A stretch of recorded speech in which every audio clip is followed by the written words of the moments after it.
We began this weekend study series, brothers and sisters, by looking at the nation of Israel and the unmistakable sign of the fig tree of the latter days. And I want to end with the nation of Israel, but not just with them. I'm going to talk about the wonderful type that is presented in the life of King Uzziah of Judah, but then see how we are personally related to these things. And we're going to finish on that note and bring ourselves into the picture. So we read 2 Chronicles 26 because it is the record of the life and work of a king who could have been a magnificent type of Christ himself, but ended up becoming a type of the nation of Israel today. And we'll see that as we proceed in our study. We're not going to attempt, of course, a verse-by-verse consideration. That would take too long. We're just going to pick the eyes out of this record of 2 Chronicles 26 as to the way in which Uzziah becomes a remarkable type of modern Israel. And we're going to see then, as we go to Isaiah chapter 6, and we see the divine commentary through the prophet Isaiah, which is then carried over into the Apocalypse in Revelation chapter 4 and 5, we will see how these things personally involve each one of us. And the greatness of the hope that we have in this one that we've come to remember today. So let's pick this record up in 2 Chronicles 26. What we have here, of course, is the times of great prosperity in the days of Uzziah, king of Judah, and Jeroboam II, king of Israel. There was never another time in the history of God's people at that era where there was greater prosperity. And that prosperity was also a time of peace. It flowed, of course, as a time of peace where things could be done without having to give attention to too much warfare. And so Uzziah begins as a very young teenager. He's 16 years of age when he begins to reign over the kingdom of Judah. And he has some spectacular achievements. So we read the record of verse 3 of 2 Chronicles 26. 16 years old was Uzziah when he began to reign, and he reigned 52 years. It's the second longest reign of any king of Judah in Jerusalem. His mother's name was Jechaliah of Jerusalem. Now, Jechaliah means Yah will enable. And there's a bit of a key there because in actual fact we're going to see there are 4 testimonies up to verse 15 which tell us that it was Yahweh who enabled this king to have the success that he had. And of course, you don't have any success in God's sight unless you put spiritual things first. And that's what King Uzziah did as a very young man. So as we read down in verse 4, we read, "And he did that which was right in the sight of Yahweh, according to all that his father Amaziah did." Amaziah, of course, was a no-hoper at the end, but at least he was a man of principle. And that's what that's saying. He followed that example. He was a man of principle. And then we read in verse 5, "And he sought God in the days of Zechariah." Now, this Zechariah was clearly a prominent man at that time. Because he had understanding in the visions of God. Now, the word visions there in the Hebrew is that simple word for seeing, raya. So it could be rendered quite literally that this man Zechariah had understanding, he had depth of understanding in the seeing of God. And I would suggest to you that that's what faith is about, isn't it? Faith is about making a reality of our God and of his Son and all that we can't see with the eyes. So here was a man who was going to educate this young king. Now look what it says about this education that he got. This man Zechariah, who had understanding in the seeing of God, and it says, as long as he sought, that is Uzziah, sought Yahweh, Elohim made him to prosper. And that's how it works, isn't it? If you go to the Word of God, you build that seeing of God that enables to make God such a reality in our lives that nothing else matters. That the only thing that really matters is what belongs to him. He's that real. If you can make a reality of our Lord Jesus Christ to a point where you can see that man with the eyes of faith, that governs what you do in your life. So guess what happens? If that's what's governing your life, guess what God does in response? He sends the angels to overshadow, to guide, to manipulate affairs in your life. It's exactly what it says, isn't it? As long as he sought Yahweh, Elohim made him to prosper. So there was the angels working in the life of this king, Uzziah of Judah. Uzziah, of course, has a name that means Yah has helped. He's also known as, or should I say, his name Uzziah means strengthened of Yah, and his other name, Azariah, means Yah has helped. So both his names, Azariah and Uzziah, have the idea of God being in this man's life. So what follows is a record, as I said, of spectacular achievements. So let's very quickly review those achievements. Verses 2 and 3 told us that he captured Elath as his first work. Verse 6 tells us he defeats the Philistines and subdues 3 of their cities. Verse 7 tells us that he waged successful campaigns against the Arabians and the Medes. Verse 8 tells us that he put the Ammonites to tribute and became famous in Egypt. Verse 9 tells us that he fortified the walls and defences of Jerusalem against attack. Verse 10 says that he brought water to the dry wilderness and promoted agriculture. Verses 11 to 13 speak of his army. He built a formidable army of 300,000 highly trained soldiers. Verse 14 says he was at the forefront in the development of weaponry. That he built an arsenal of effective weapons of defence. And in verse 15 we read that he became internationally renowned for his achievements. He was famous throughout the then known world. So why did this happen? Why did he have so much success decade after decade, brothers and sisters? Well, because God was with him. Elohim made him to prosper. So you see there are 4 declarations in that bracket of verses that we've just very hurriedly considered that tell us that. We saw verse 5, that's obvious, isn't it? That's the first one. When you come to verse 7, you read, and God helped him against the Philistines. So there's the Elohim at work again. When you come to verse 8, you read at the end of the verse, for he strengthened himself exceedingly. Now you might notice that the word himself is in italics. There's no equivalent Hebrew word. It should be rendered, for he was strengthened exceedingly. It wasn't his strength, was it? It was God's strength that was enabling this man to achieve these things. And the 4th and final declaration is in verse 15 at the end of the verse. And it says this, for he was marvellously helped till he was strong. Now in the Hebrew, the word marvellously is pala, P-A-L-A. And it means to separate so as to distinguish. In other words, this was unique help. It was something that anybody looking at it would say, well, it's obvious that God is helping this man. So you got a picture? That's not a bad start, is it? It's a pretty good start. And this went on for about 40 years. And yet it comes undone. All right? That's the sad thing. It comes undone.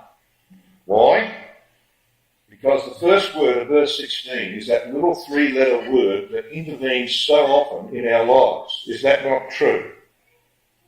It's the word but. Isn't that so true? But. Human nature gets in the way. Human pride comes to the fore.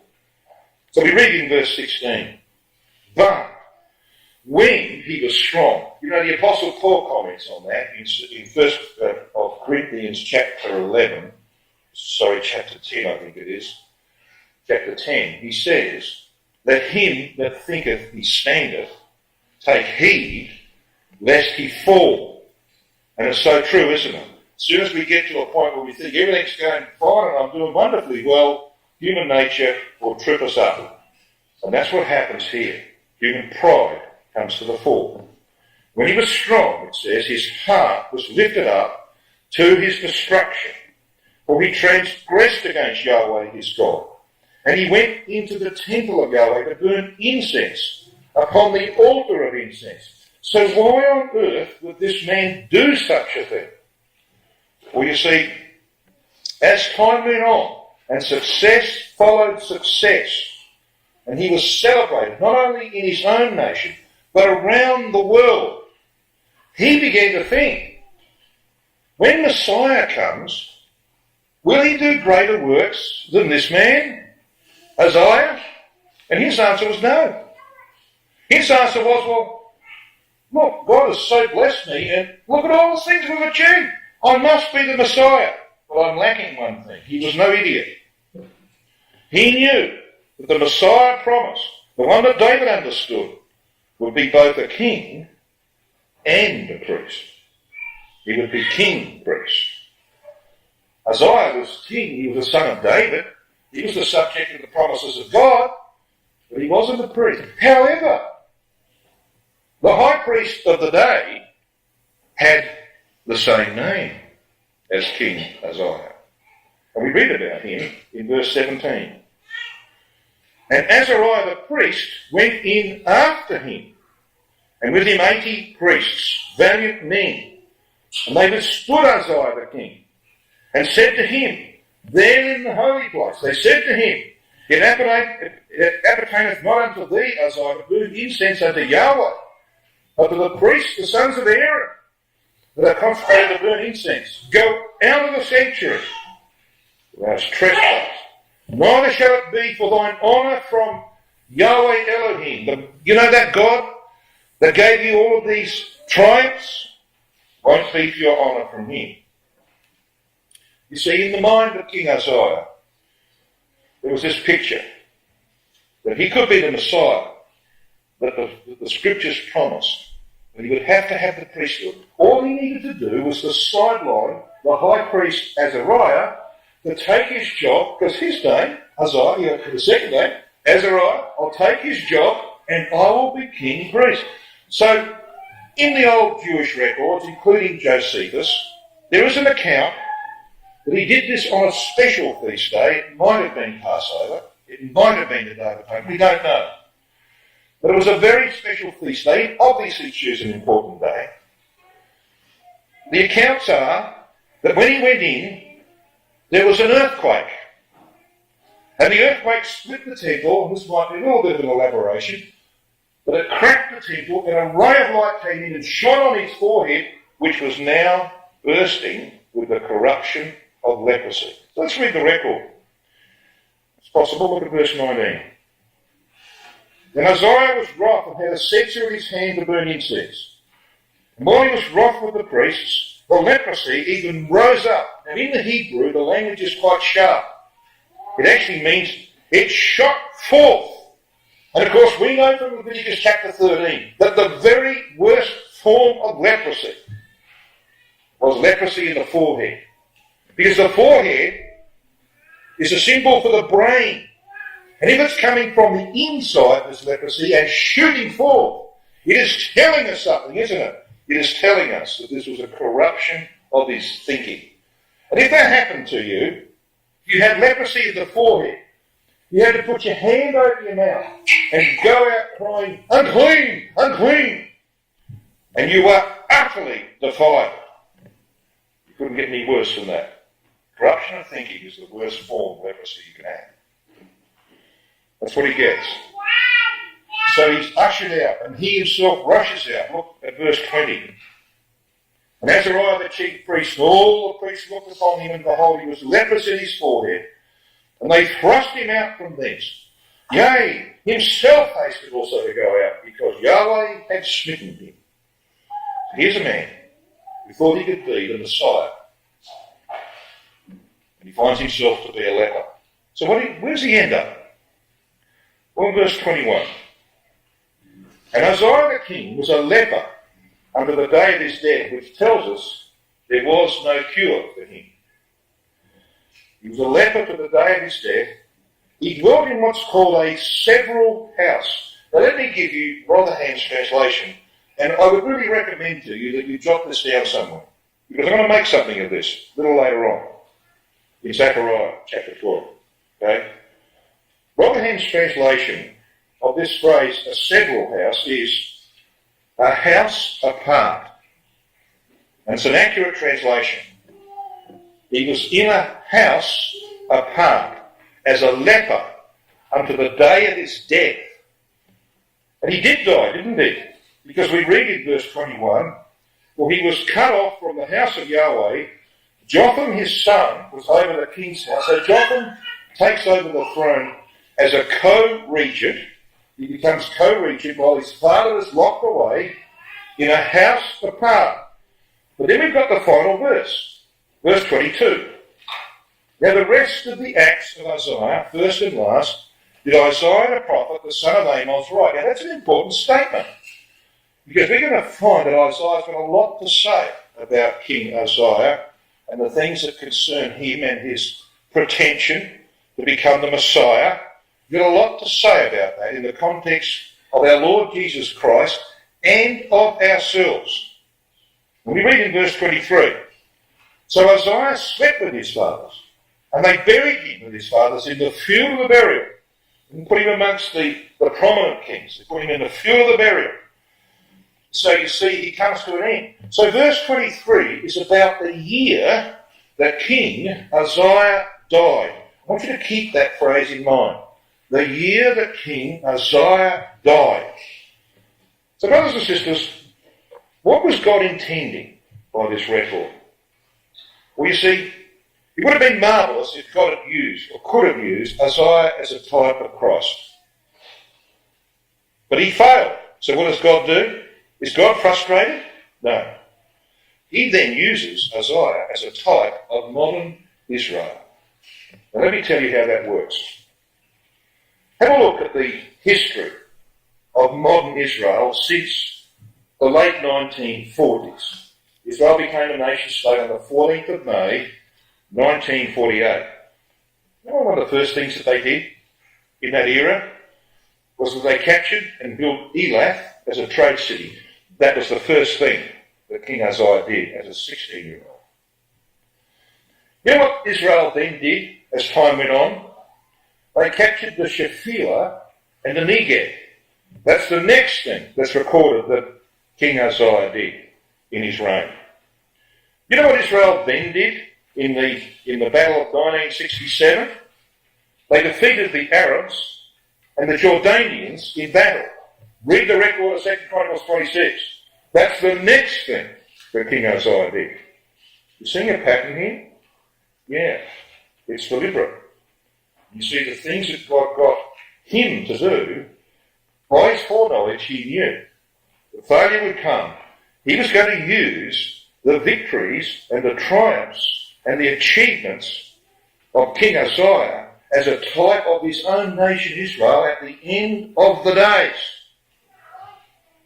Now, be patient with me. Just wait. Let's just follow this record. What was the next thing that Israel did? Well, they fortified Jerusalem against attack. In the early 1960s, if you were going to build any kind of tall building in Jerusalem, you had to get approval that it had to be built that it made it basically nuclear proof, nuclear warfare proof. How you do that? Anyway, that was what they had to do. Well, what was the next thing? After his victories over the Philistines and the Arabians, what did Uzziah do? Well, he fortified Jerusalem against attack. Uzziah, of course, built a prosperous agricultural society, and nobody would deny that Israel leads the world in agriculture in deserts. You know, even you eat oranges from Israel because they are at the forefront of cultivation of fruit and vegetables in desert conditions. That's what he did. It's like Israel has done. He provided water supplies for the desert. Israel has their famous water carrier. They're known for that. You know, you probably don't need to do too much irrigation in Vancouver, I'm not sure. But in Australia, we've got a very dry climate. And we've got these things that trickle feed water to plants. You've got them in this country. You know, you've got pipes and you've got little things you screw into them, and they trickle feed water to trees and plants. Guess who invented them? Israel. Yeah.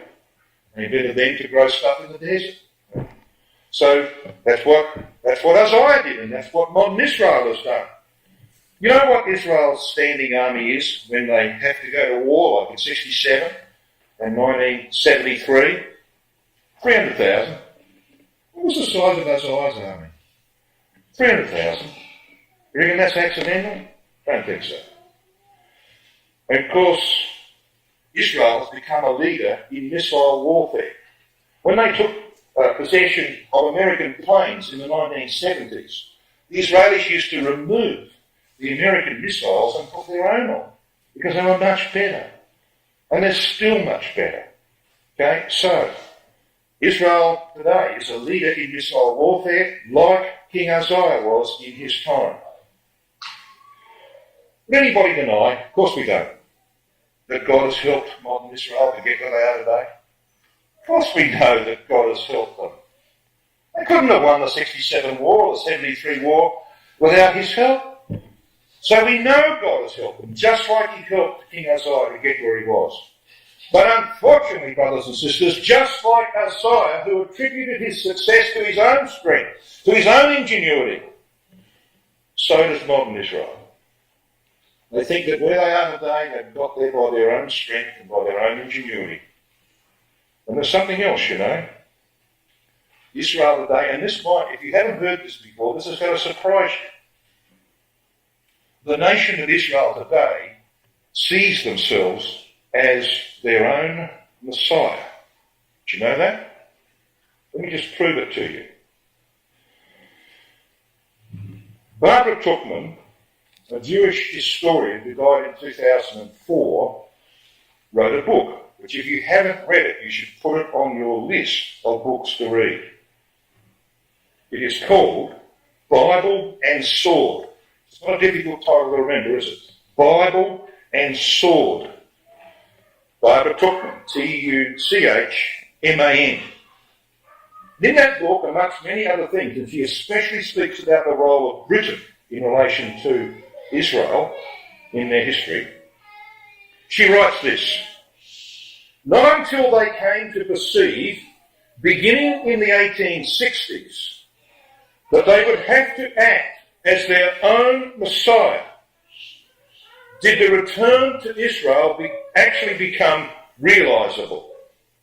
So what she's saying, brothers and sisters, is that the Jews who came back to the land in the 1860s could see that the only way they were going to achieve their objective was that they would have to act as their own Messiah.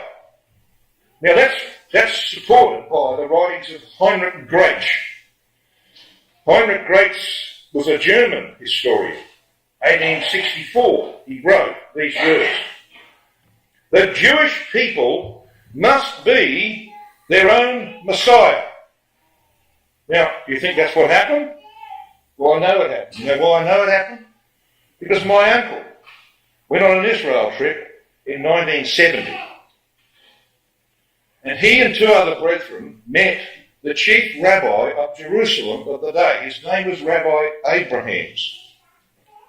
And they asked him a number of questions, and one of those questions was, do you Jews live in expectation of the appearing of the Messiah? Which is a reasonable question, isn't it, to ask a rabbi. Are you in expectation of the Messiah? You know what Rabbi Abraham said in response to that question? He looked indignant and he said, we are the Messiah. Isn't that incredible? We, the nation of Israel, are the Messiah. Yeah. So you see, when Uzziah, the would-be Messiah, comes unstuck and becomes a leper living in a house of palm until the year of his death, he becomes a remarkable type of modern Israel who think they are their own Messiah. Now you might say, well, that's all very intriguing, but give me proof that what you're saying is correct. And so I should. So I'm going to give you the proof. I'm going to take you now to Zechariah, the book of Zechariah.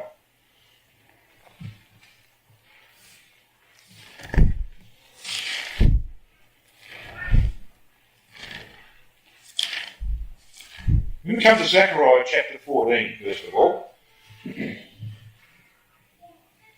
all know Zechariah 14. This is about Armageddon, the Goggian invasion of the land, the appearance of Christ and the saints, who are mentioned in verses 3 and 4 and 5, and of course the great earthquake of verse 4. Okay, so here is the time when 2/3 of the Jews in the land are going to be destroyed. We know that from chapter 13 and verse 8. To come to pass, it says in chapter 13, verse 8, that in all the land, said Yahweh, 2 parts therein shall be cut off and die, but the third shall be left therein. Okay, so you know the context. Let's read verse 5. And ye shall flee not to, but from the valley of the mountains. For the valley of the mountains shall reach very near, as it should read. Yea, ye shall flee like as ye fled from before the earthquake in the days of who? Uzziah, king of Judah. And Yahweh my Elohim shall come, and all the holy ones, all the saints, with thee. Isn't that saying, brothers and sisters?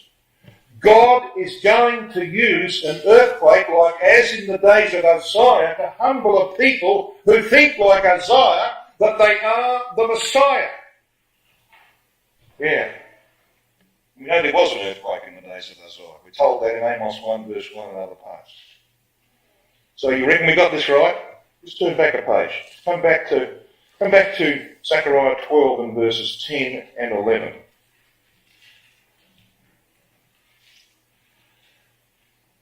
Verse 10, and I will pour upon the house of David, upon the inhabitants of Jerusalem, the spirit of grace and of supplications, and they shall look upon me, and look upon Yahweh in the form of Christ, whom they have pierced, because when they pierced Christ, they pierced Yahweh.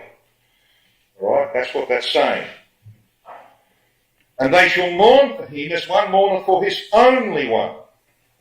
The word was picked up from Genesis 22. And shall be in bitterness for him as one that is in bitterness for his firstborn. And in that day there shall be great mourning in Jerusalem, as the mourning of Hadrimmon, in the valley of Megiddo, for the death of Josiah. And then it says this, in verses 12 to 14. And the land shall mourn, and every family apart. The family of the house of David, apart. Their wives, apart. The family of the house of David, apart. You getting a bit of a picture? You know how many times that word is used, apart, in the Hebrew? 11. Between verses 11 and 14, it's used 11 times. You know what the number 11 represents in Scripture? Failure. Failure and inadequacy. So what problem have these people got? This is the third who survived the events of Armageddon. What problem have they got? Leprosy, which is why they're living in houses apart, like the leper Uzziah did, because he was the type of modern Israel. How many notice leprosy? Look at chapter 13 of Zechariah, verse 1. Chapter 13, verse 1 says this. In that day there shall be a fountain open to the house of David and to the inhabitants of Jerusalem for sin and for uncleanness. So under the law of Moses, when did you go and wash yourself in water? Well, there was a couple of things you had to do. That for. What was the most prominent one? That you went and washed your whole body in water if you were cured of leprosy. Okay? So we know from the context that this is talking about leprosy in the thinking of the people of Israel in the latter days, and they have to be cleansed from that. I mean, God's taking 2/3 of them out. He has to work on the remaining third. There has to be a conversion. They have to realise they've got leprosy. They have to dwell, as it were, in houses apart until they're cured of it. When they're cured of it, there's a fountain there for uncleanness. So this is the grand type that is presented to us in the life of King Uzziah. So we can see Israel in that, can't we? Well, where are we? Where do we fit into the scheme of things here? Well, we're told in Isaiah chapter 6. I want you to come to Isaiah chapter 6.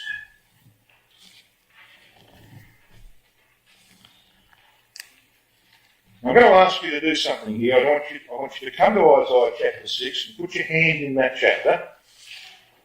And if you have a spare hand, not everyone in the room does, but if you have a spare hand, I want you to come to John chapter 12, right at the end of John 12.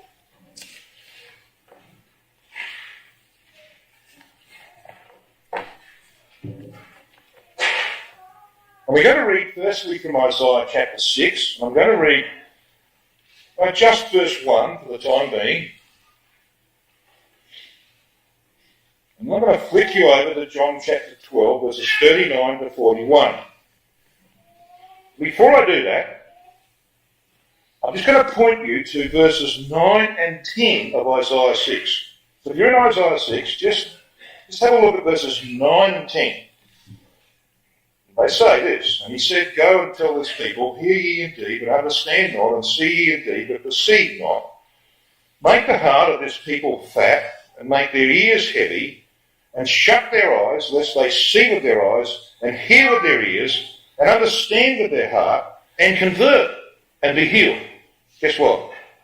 In a moment, when I take you to John chapter 12, you're going to find those two verses are quoted in the section I'm going to read to you. So we know what John is talking about. Now let's read Isaiah 6 verse 1. "In the year that King Uzziah died, I saw also," and it should read Yahweh, by the way. This is one of the 134 occurrences of Yahweh that the Sophorim changed into Adonai. So it should read Yahweh. "I saw also Yahweh sitting upon a throne," which means he's a king, "high and lifted up," which means he's exalted, "and his train," and by the word train there is the Hebrew word that is used of the high priest's garment. Okay, so this is a high priestly garment. His priestly garment filled the temple. So who's the subject then of this prophecy in Isaiah 6 verse 1? Well, we know, because we're told. So come over, keep your hand in Isaiah 6 if you can, or keep something in it, and come to John chapter 12. Now let's read from verse 39. In John 12 verse 39 we read, "Therefore they could not believe, because that Isaiah said again." Now, do I need to read these next two, or that verse? Because in actual fact that's the quotation from Isaiah 6 verses 9 and 10. So I won't read it. I'm going to come down to verse 41. "These things said Isaiah when he saw his glory." Whose glory? Christ's glory. Christ is the subject of this little section of John chapter 12. "He saw Christ's glory and spake of him." So there we have the scriptural imprimatur that when we read Isaiah 6, we are reading about Christ in glory. But thankfully, brothers and sisters, he's not alone. In this wonderful vision of glory, he's not alone. So let's come back to Isaiah 6 and see who else is with it. In Isaiah 6 we read in verse 2, "Above it stood the seraphims." Now seraphims means burning ones. "Each one had 6 wings. With twain he covered his faces." With 2 covers his face. "With 2 he covers his feet. And with 2 he did fly." Now let's just stop here. Let's pause. You're all familiar with the cherubim of Ezekiel chapter 1, aren't you? We know that the cherubim of Ezekiel 1 represent Christ and the saints in their military campaigns to establish the kingdom of God. We know that because Ezekiel chapter 1 ends with a throne. And there's one sitting upon that throne who's clearly there to represent our Lord Jesus Christ. And, significantly, there's a rainbow above the throne. And you only get the rainbow when there's peace, when warfare has come to an end. In the tail of the storm. Okay? So we know that Ezekiel 1 is about the military campaigns of Christ and the saints to subdue the nations and to establish the kingdom and the throne of David. How many wings had the cherubim of Ezekiel chapter 1 got? 4. How many wings have the seraphim of Isaiah 6 got? 6. Why? Why have we got this discrepancy? Well, it's not a discrepancy. It's simply telling us that there are phases of the work of Christ and the saints in the establishment of the kingdom. But beyond that, there is the phase of the millennial age. And the seraphim that we are seeing here in Isaiah 6 verse 2 represent the saints in their role as kings and priests in the millennial period. Their work of conquest is finished. They're called burning ones because they brought divine judgment upon the earth, and the result of that is the establishment of the kingdom. But now they're going to rule it. They're going to rule it as kings and priests. So let's read what we see here in Isaiah and read it of ourselves, brothers and sisters. And it says in verse 3, "And one cried unto another and said, Holy, holy, holy is Yahweh of armies. The whole earth is full of his glory." Pause. If the whole earth is full of his glory, the judgments, the rebellions are over, aren't they? So we're beyond the judgment phase. And then we read that the posts of the door moved at the voice of him that cried, and the house was filled with smoke. Yeah, there is going to be a house of prayer for all nations.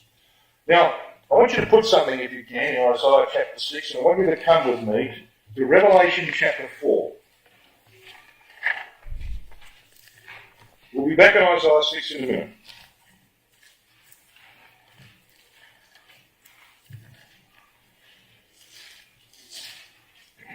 Revelation chapter 4. Now, we're pretty familiar with this vision, aren't we? We read in verse 2 of Revelation 4 that immediately John was not in the Spirit. There's no article there. It's in spirit. In other words, he's immortal. John sees himself as an immortal. And what he sees is one sitting upon a throne, which is obviously Christ, and others sitting around him. And he sees 4 living creatures. We're aware of that, aren't we? We read down. We see, for example, let's just read verse 4 and verse 7 and 8. We see in verse 4 of Revelation 4, "And round about the throne upon which Christ sits are 24, says seats in the AV, it should be thrones, and upon the thrones I saw 24 elders sitting clothed in white raiment, and they had on their heads crowns of gold." So the white raiment, of course, we know from Revelation 19 verse 8 is the righteousness of the saints. And the crowns of gold on their head is a reference to why they're there. Because gold is the symbol of tried faith. And if it's on their head, it means that this is what brought them to the triumph that brings them to the presence of Christ, to become kings and priests with him. We know, of course, that the living creatures who are mentioned at the end of verse 6 and spoken of in verses 7 and 8 represent the saints in their military role, their leadership role, their administrative role. Goes on to say, doesn't it? In verse 8 it says, "And the 4 living creatures had each of them," oh, this is interesting. Look what it says. They had 6 wings about them. And they were full of eyes, the symbol of spiritual intelligence within. And they rest not day and night, saying, I wonder where these words come from. Well, these are from Isaiah chapter 6. Holy, holy, holy. Now, why 3 times? Well, because these people have access to every court of the temple. They have the outer court, they have the most holy, the holy and the most holy. You see, it was Uzziah, king of Judah, remember, who wanted to go into the most holy. He didn't get there, and he'll never get there, seemingly. But you and I will. We'll go into the most holy. We will sing these words, holy, holy, holy, because we will have access to all 3 courts of Yahweh's house. And you see, brothers and sisters, we know in chapter 5, which explains the content of chapter 4, that this is Christ and the saints, assembled when the judgments are passed. And there is great praise given to him in chapter 5. And there's an acknowledgement by the saints in verses 9 and 10 that they are there because of the work of the Son of God, who gave himself that we might have life eternal. And they sing, don't they, in chapter 5 and verse 10, "Thou hast made us unto our God kings and priests, and we shall reign on the earth." Could I ask you, as we come back to Isaiah chapter 6, you don't have to answer me, of course, just answer yourself. Could I ask you, when you consider things like that, how do you feel? Do you feel worthy? Was your automatic response when I was reading out that in Isaiah 6 and Revelation 4, was your automatic response saying, "Well, I'm worthy of that. That's me, I'm worthy"? Or was it like Isaiah? You come back to Isaiah 6 and have a look at Isaiah 6 and verse 5. "Then said I," he's just seen this magnificent vision of Christ in glory with his saints as kings and priests. "Then said I, woe is me, for I am undone, because I am a man of unclean lips." Unclean lips, yes, the leper did. Put his hand over his beard. "Unclean, unclean." We're all lepers, aren't we? Like Isaiah, we don't feel worthy of the great things that are before us. We mess up all too often. Yet we want to be there. We want to be there. How do we get there? Well, Isaiah 6 is going to tell us how we get there. He goes on to say this at the end of verse 5, "For mine eyes have seen the King, Yahweh of armies." He's seen this wonderful vision of Christ in glory. Then in verse 6 we read, "Then flew one of the seraphims unto me." I wonder which one it was. Which one of these 4 seraphims who had their 6 wings? You know, when you multiply 4 times 6, what do you get? 24. That's the number of priests. That was the 24 elders around the throne. I wonder which one it was. Well, I think it was the one that had a face that looked like Uzziah himself. One of the things we need to do, brothers and sisters, when we see in our minds a vision of that vast multitude of the redeemed, don't see it as a picture outside of yourself. Find your face in the picture. But let me just ask you a question. When you see a photograph of your ecclesia or some gathering where you were present, a Bible school, who do you look for first? Come on now, be honest. I always look for my wife. And I'm a liar. I know who you look for first. You look for yourself, don't you? Well, why wouldn't you do that with the visions of glory? And you see what God did for Isaiah, he can do for us. We can see our faces. He sends one of the seraphim. Just imagine getting a visitation from yourself as an immortal. Think about it. All right? What's that telling you? You're going to be there. See? So he sends him one of the seraphims. And he has a coal, a live coal in his hand. What do they do with live coals? They used it to burn incense, didn't they? Especially on one day. You know what day that was? The Day of Atonement. And where did that go? Well, the aroma went into the most holy, didn't it? That's why Paul puts the altar of incense inside the most holy in Hebrews chapter 9 verse 4. It wasn't, but Paul says it was, because the incense went into it, into the presence of God. It says here, he'd taken this coal with tongs from off the altar. You want to go back, I haven't got time now. Drop down Leviticus chapter 16 and verse 12. That's the chapter about the Day of Atonement. Okay? Leviticus 16 verse 12. And he laid it upon my mouth. My mouth? Well, oh man, unclean lips, hold on that door. And he said, lo, does it touch thy lips? and thine iniquity is taken away, and thy sin purged. Now, brothers and sisters, that's the great thing, isn't it, about the work that has been done for us. And when we fail, and we all fail, we acknowledge our sin, our God is faithful and just to forgive us because of the work that was done by this man that we remember, whom we shall shortly see in glory. We need to take courage in whatever days might remain, that we can be there, that our faces are amongst the seraphim and the 24 elders.